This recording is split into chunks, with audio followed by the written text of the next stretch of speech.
जय हिंद अपने प्यारे भाइयों को। मैं सतीश आपके अपने YouTube चैनल शर्मा टेक जी पे आप लोग का स्वागत करता हूं। इस वीडियो को देखने से पहले चैनल को लाइक सब्सक्राइब और साथ ही साथ बेल आइकन की घंटी दबाकर वीडियो को शेयर करें। और आज हमारा क्लास होने वाला है छूट या बट्टा का पार्ट 2 क्लास। तो चलते हैं अपने पहले क्वेश्चन पे। तो पहला क्वेश्चन कह रहा है कि दुकानदार 20% का बट्टा देने पर भी 10% का लाभ अर्जित करता है।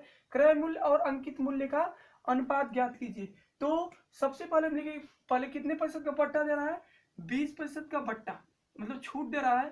तो इस 20% को भिन्न में बदलेंगे तो हो जाएगा 20 बटा में 100। तो 1 0 से 1 0 कैंसिल, 2 एकम 2, 2 5 10, तो हो जाएगा 1/5। तो इस पे क्या दे रहा है? छूट दे रहा है। फिर इसके बाद देखा गया है कि दूसरे पे क्या कर रहा है? 10% लाभ अर्जित कर रहा है। तो इस पे 10% का क्या अर्जित कर रहा है? लाभ। तो प्लस हो जाएगा। तो इस 10% को भिन्न में बदलेंगे तो हो जाएगा 10 बटा में 100। तो 1 0 से 1 0 कैंसिल, तो ये हो जाएगा 1 बटा में 10। और इस पे क्या कर रहा है? लाभ अर्जित कर रहा है। तो सबसे पहले हम लिखते हैं क्रय मूल्य। क्रय मूल्य, फिर इसके बाद विक्रय मूल्य,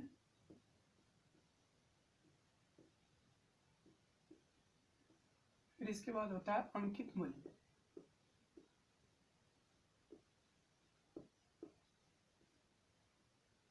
तो पहले देखा गया कि पहले वस्तु उसका छपा हुआ मूल्य कितना था? 5 रुपया था। कितना? 5 रुपया था। फिर इसके बाद उसको कितने रुपए करके? 1 रुपये डिस्काउंट करके उसको बेच दिया, मतलब उसको विक्रय कर दिया। कितने रुपए में? 4 रुपए में। फिर इसके बाद देखा गया कि दोबारा उसको 10% का लाभ अर्जित हो रहा है। तो उसका क्रय मूल्य कितना था? खरीदा हुआ मूल्य कितना था? 10 रुपया था। और उसको 1 रुपया और लगाकर मतलब बेच दिया। कितने रुपए में बेच दिया? 11 रुपये में क्या कर दिया? इसको बेच दिया। तो हमारा क्या हो जाएगा? विक्रय मूल्य को हम बराबर बनाने के लिए इसमें किसका गुणा करेंगे? 11 का गुणा करेंगे तो हमारा 44 हो जाएगा। तो इसमें भी किसका गुणा करेंगे? 4 का। तो हमारा 44 का, हमारा विक्रय मूल्य कितना हो जाएगा? 44 बराबर 44 के। तो जब इसमें 11 का गुणा करेंगे तो इसमें भी 11 का गुणा करना पड़ेगा। और इसमें जब 4 का गुणा किए हैं तो क्रय मूल्य में भी 4 का गुणा करना पड़ेगा। तो ये हो जाएगा 10 चौके 40 संबंधे, ये हो जाएगा 44 संबंधे 11 5 55। फिर कह रहा है कि यहाँ पे क्वेश्चन में कह रहा है कि क्रय मूल्य और अंकित मूल्य का अनुपात ज्ञात कीजिए। तो लिखेंगे कि क्रय मूल्य संबंधे अंकित मूल्य, अंकित मूल्य। तो क्रय मूल्य कितना है? क्रय मूल्य कितना है? 40 संबंधे, और अंकित मूल्य कितना है? 55। अगर इसको घटाएंगे तो हो जाएगा 5 बटे 40, और हो जाएगा 5 एकम 5, 5 एकम 5, तो हो जाएगा 8 संबंधे 11। यही हमारा क्या हो जाएगा?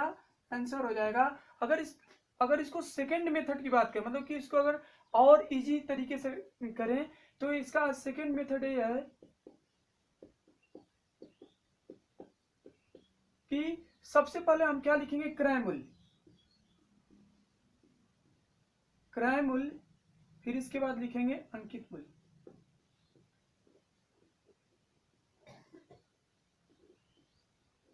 और क्रय मूल्य हमारा होता है 100 माइनस छूट प्रतिशत। और हमारा अंकित मूल्य क्या होता है? 100 प्लस माइनस लाभ या हानि। तो देखा गया पहले कितने प्रतिशत? 20% का बट्टा दे रहा है। तो हो जाएगा 100 माइनस कितने प्रतिशत का बट्टा दे रहा है? 20% का। तो फिर इसके बाद दोबारा देखा गया कि उस पर कितने प्रतिशत लाभ अर्जित कर रहा है? 10% लाभ अर्जित कर रहा है। तो हो जाएगा 100 प्लस कितने प्रतिशत लाभ अर्जित? 10%, तो हो जाएगा 10। तो इन दोनों 100 में से 20 को घटाएंगे तो हो जाएगा 80 संबंधे 100 में 10 को जोड़ेंगे तो हो जाएगा 110। तो इसको घटाएंगे, 1 से 1 कैंसिल, तो हो जाएगा 8 संबंधे 11। तो देखा गया कि यही हमारा क्या हो जाएगा? आंसर हो जाएगा। अगर इस तरीके से तो नेक्स्ट क्वेश्चन कह रहा है कि दुकानदार 30% का बट्टा देने पर भी 20% का लाभ अर्जित करता है। क्रय मूल्य और अंकित मूल्य का अनुपात ज्ञात करिए। तो सबसे पहले अगर छोटा तरीका से बात करें तो हो जाएगा, पहले हम लिखेंगे क्रय मूल्य, क्रय मूल्य, फिर इसके बाद लिखेंगे अंकित मूल्य।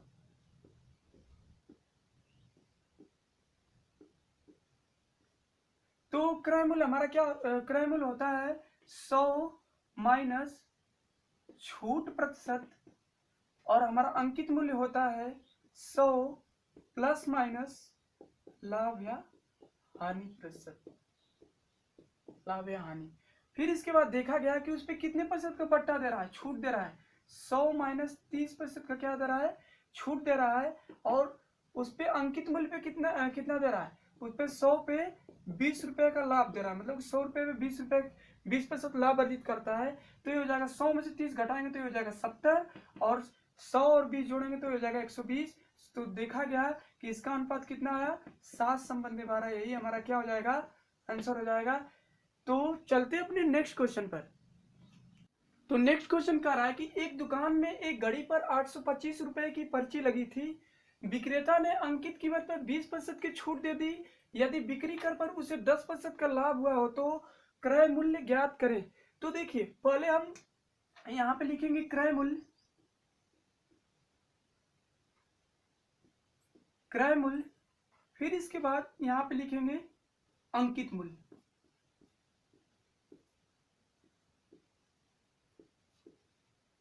अगर क्रय मूल्य कितना है, क्रय मूल्य का मतलब कि 100 माइनस छूट प्रतिशत और अंकित मूल्य बराबर होता है 100 प्लस माइनस लाभ या हानि, लाभ या हानि। तो देखा गया कि उसके क्रय मूल्य पे कितने प्रतिशत की छूट दे रही है, तो ये हो जाएगा 100 माइनस 20, और उसके अंकित मूल्य पे कितने प्रतिशत का लाभ या हानि हो रहा है, 10% का क्या हो रहा है, लाभ हो रहा है।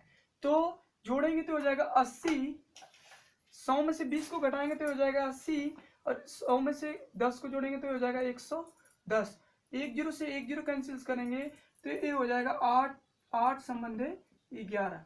लेकिन इसमें क्वेश्चन क्या कर रहा है कि ये घड़ी पर 825 रुपए की पर्ची लगी, मतलब छपा हुआ मूल्य, मतलब अंकित मूल्य 11 रुपए ना होकर कितना 825 रुपया हो जाता है।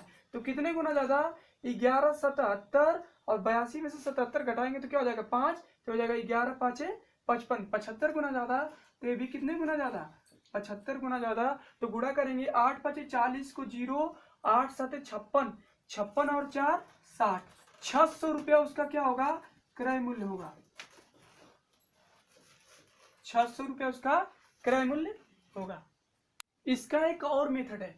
तो पहले कितने प्रतिशत की छूट हो रही है, 20% की क्या हो रही है, छूट हो रही है। तो ये हो जाएगा माइनस।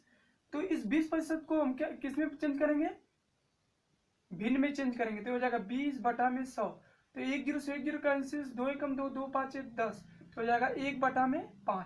फिर इसके बाद उस पर कितने प्रतिशत का लाभ हो रहा है, 10% क्या कर रहा है, लाभ अर्जित कर रहा है। तो हो जाएगा प्लस, तो हो जाएगा 10/100। 10 से 10 कैंसिल, तो ये हो जाएगा 1/10।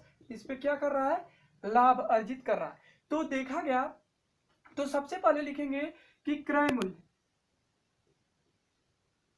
क्रय मूल्य, फिर इसके बाद लिखेंगे विक्रय मूल्य,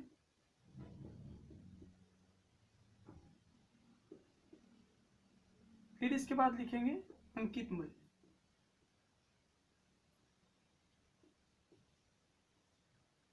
तो सबसे पहले इसमें छपा हुआ मूल्य कितना था, इस पे डिस्काउंट, पहले हम 20% की छूट हो रही है, उसका छपा हुआ मूल्य कितना था, पहले 5 रुपया था,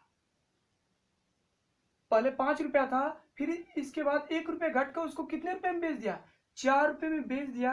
तो ये हमारा, इसको हम बोलते हैं एमपी मार्क प्राइस, ये होता है एसपी जिसको बोलते हैं सेलिंग प्राइस, और ये हमारा होता है सीपी जिसको बोलते हैं कास्ट प्राइस, मतलब क्रय मूल्य, विक्रय मूल्य और अंकित मूल्य। तो देखा गया पहले पे 20% की छूट हो रही है, तो पहला उसका छपा मूल्य कितना था, 5 था, और 5 रुपए में 5 रुपए उसका छपा मूल्य था, और उसको 1 रुपया मतलब डिस्काउंट करके उसको क्या कर दिया, बेच दिया। तो वस्तु कितने रुपए की हो गई, 4 रुपए की हो गई।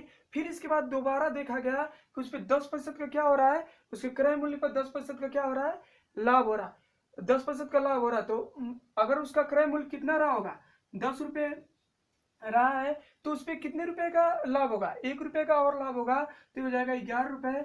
तो देखा गया कि इन दोनों को बराबर करने के लिए, इन दोनों को बराबर, विक्रय मूल्य को बराबर करने के लिए इसमें कितना गुणा करेंगे, 11 का गुणा करेंगे। तो ये हमारा क्या हो जाएगा, इसमें भी 11 का गुणा करना पड़ेगा। अगर अगर इसको अगर इसको मतलब कि 11 में 11 चौक 44, अगर इसको 44 बनाने के लिए इसमें कितने गुणा करना पड़ेगा, 4 का गुणा करने पड़ेगा। तो हमारा 44, जब इसमें 4 का गुणा किए तो इसमें भी 4 का गुणा करना पड़ेगा। तो हो जाएगा 10 चौके 40 और ये हमारा हो जाएगा 44 और ये हमारा 11 पाँचे 55। 55 रुपया उसका क्या हो गया, 55 रुपया उसका हो गया अंकित मूल्य। और यह 55 रुपया अंकित मूल्य ना होकर कितने में बेचा, 825 रुपए में बेचा। तो कितने गुना ज्यादा, तो 825 में 55 का क्या कर देंगे, भाग दे देंगे। तो हो जाएगा 55 एकम 55, 12 में से 5 जाएगा 7 और 7 में से 5 जाएगा 2 और 5 में लेकर चलेंगे तो हो जाएगा 5 पचे 25 को 5 2 हासिल, 5 पचे 25 और 2 27। तो देखा गया कितने गुना ज्यादा है, 15 गुना ज्यादा। तो कह रहा है कि उसका क्रय मूल्य कितना होगा, तो ये भी कितने गुना ज्यादा, 15 गुना ज्यादा। तो हो जाएगा 15 चौक के 60, 600 रुपये इसका क्या होगा क्रय मूल्य। अगर पूछेगा कि विक्रय मूल्य क्या होगा तो ये भी कितना होगा, 15 गुना ज्यादा। 44 है यहाँ पे, सॉरी यहाँ पे 44 है क्योंकि यहाँ पे विक्रय मूल्य क्या है 44। ये भी कितने गुना ज्यादा, 15 गुना ज्यादा। तो हो जाएगा 15 चौक के 60 और 15 चौक के 60 और 6 66, 660 रुपये उसका विक्रय मूल्य होगा। अंकित मूल्य 825 रुपया ही है और इसका क्रय मूल्य कितना होगा, 600 रुपया होगा। यही हमारा क्या हो जाएगा, आंसर हो जाएगा। चलते अपने नेक्स्ट क्वेश्चन पर। तो नेक्स्ट क्वेश्चन कह रहा है कि एक ऑटो व्यापारी जो कार के अंकित मूल्य 12% की छूट देता है, 10% लाभ अर्जित करता है। यदि सूची मूल्य 1,26,000 हो तो विक्रय मूल्य क्या होगा। तो सबसे पहले क्या कर रहा है, 12% का क्या दे रहा है, छूट दे रहा है। तो हम सबसे पहले लिखेंगे 12% का छूट दे रहा है तो ये हो जाएगा माइनस, ये हो जाएगा 12/100। तो इसको कटाएंगे तो हो जाएगा 4 3 12 और 4 दूना क्या 4 5 20। तो ये हो जाएगा 3/25। इस पे क्या कर रहा है, छूट दे रहा है। तो पहले हम सबसे पहले लिखेंगे क्रय मूल्य। क्रय मूल्य, विक्रय मूल्य, फिर इसके बाद लिखेंगे अंकित मूल्य।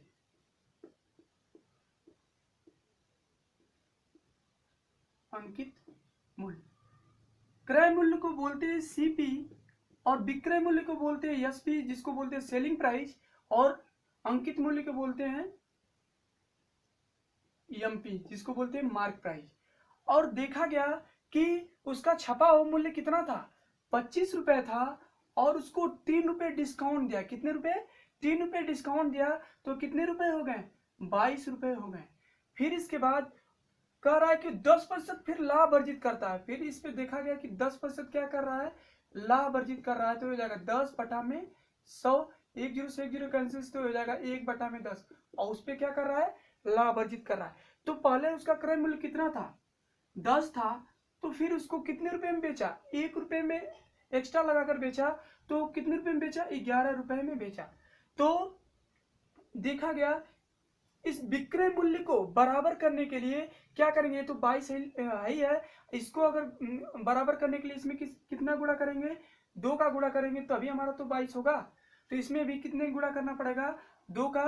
तो ये हो जाएगा हमारा क्रय मूल्य कितना हो जाएगा, 10 दूना के 20 और हमारा विक्रय मूल्य कितना है 22। तो हो जाएगा 22। फिर इसके बाद हमारा अंकित मूल्य कितना है 25 और कह रहा है कि 25 रुपए अंकित मूल्य ना होकर कितना, 1,26,000, 1,26,000 रुपया हो जाता है। तो कितने गुना ज्यादा, तो हो जाएगा 25 5 125 और बचेगा 10, 0 लगाएंगे हो जाएगा 25 चौक के 100, 25 5 125, ये हो जाएगा 10, 1 0 बढ़ाएंगे तो 100 निकलेगा, 25 चौक के 100 और 1 0 मतलब 5040 गुना ज्यादा। तो अगर उसकी क्रय मूल्य की बात करें तो हो जाएगा 5040 गुना ज्यादा।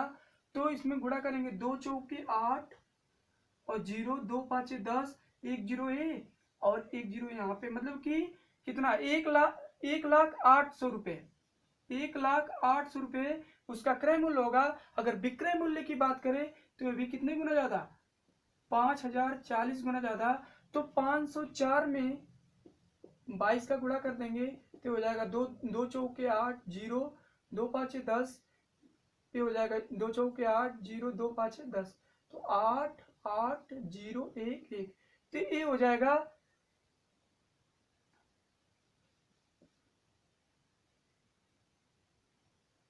11,088। और एक जीरो यहाँ पे है तो एक यहाँ पे एक जीरो लग जाएगा, तो इसका पूरा अगर इसका हमारा विक्रय मूल्य कितना हो जाएगा, 1,10,880 रुपए।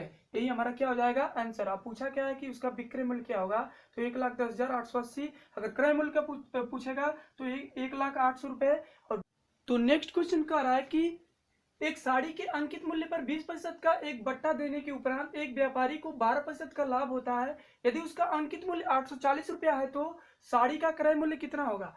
तो सबसे पहले हम लिखेंगे क्रय मूल्य, क्रय मूल्य, फिर इसके बाद लिखेंगे अंकित मूल्य,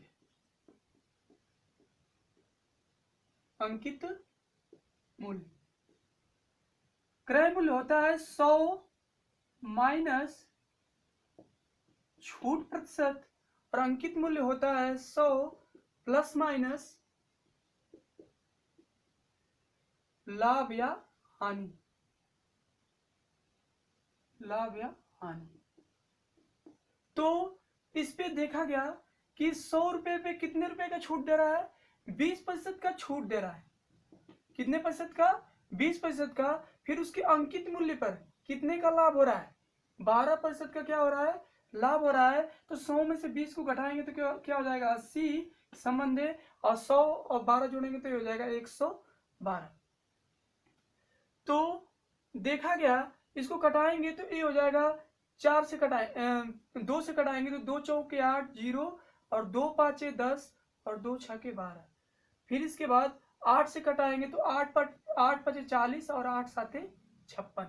तो इसका अंकित मूल्य 7 रुपए ना होकर वह कितने रुपए में, 840 रुपए में उसको मतलब उसका अंकित मूल्य है। तो कितने गुना ज्यादा, 7 एकम 7 और 7 गुना 14, 120 गुना ज्यादा। तो ये भी कितने गुना ज्यादा, 120 गुना ज्यादा। तो ये हो जाएगा 12 5 60, 600 रुपया उसका क्या होगा क्रय मूल्य। यही हमारा क्या हो जाएगा आंसर हो जाएगा।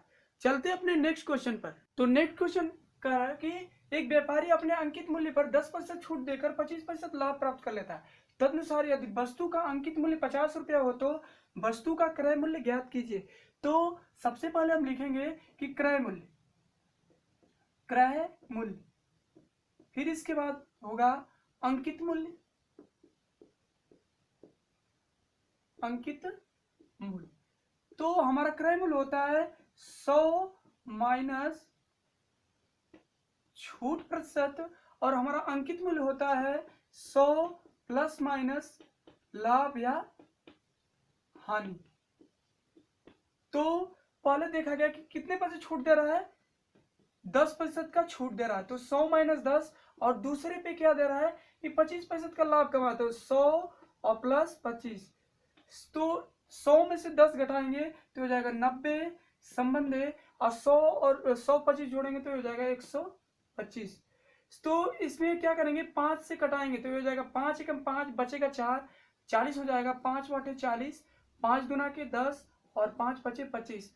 और यह 25 ना होकर, वो 25 ना होकर कितना उसका अंकित मूल्य हो जा रहा है, 50 रुपया उसका अंकित मूल्य हो जा रहा है। कितने गुना ज्यादा, 2 गुना ज्यादा। तो इसका क्रय मूल्य कितना होगा, ये भी कितने गुना ज्यादा, 2 गुना ज्यादा। तो इसका क्रय मूल्य कितने रुपया, 36 रुपया। यही हमारा क्या हो जाएगा आंसर हो जाएगा। मेरा वीडियो आप लोग को पसंद आया हो तो प्लीज चैनल को लाइक सब्सक्राइब करें, और कमेंट बॉक्स में कमेंट लिखना ना भूलें, और वीडियो को जरूर से जरूर शेयर करें। जय हिंद।